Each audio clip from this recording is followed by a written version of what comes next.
before I did the Landmark Forum, I had not spoken to people about having been a refugee, you know, and because I had a lot of shame and sense of loss around it. And I just kind of, how I dealt with it before the Landmark Forum is I pretended that that never happened.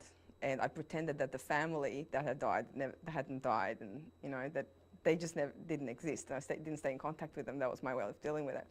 And so when I did the Landmark Forum, that's not why I did the Landmark Forum, but it came up during my Landmark Forum as something that wasn't complete from my past.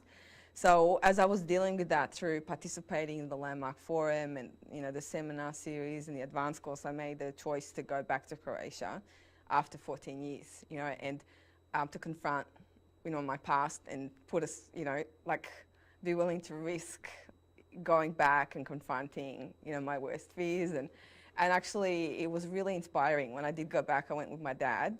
That was in September 2006. And the thing that really struck me was that when I looked at, you know, when I came to my hometown, 14 years later, they still had buildings that had bullet marks, half blown up buildings, you know, with trees growing out of them. And it was just very different to how I remember it growing up. And I had this epiphany, you know, that there's more to peace than a ceasefire, you know.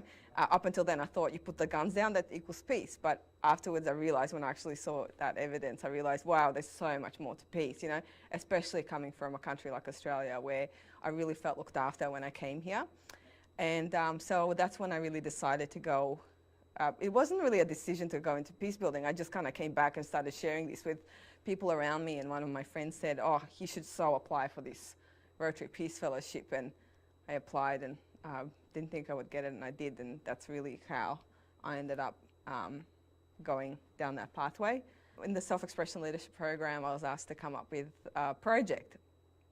And actually it was towards the end of the program that I came up with this idea of a day to celebrate the triumphs of refugees, a day to showcase the talents of refugees, so show a more positive message of the refugee experience, to celebrate their triumphs instead of, you know, the sad stories.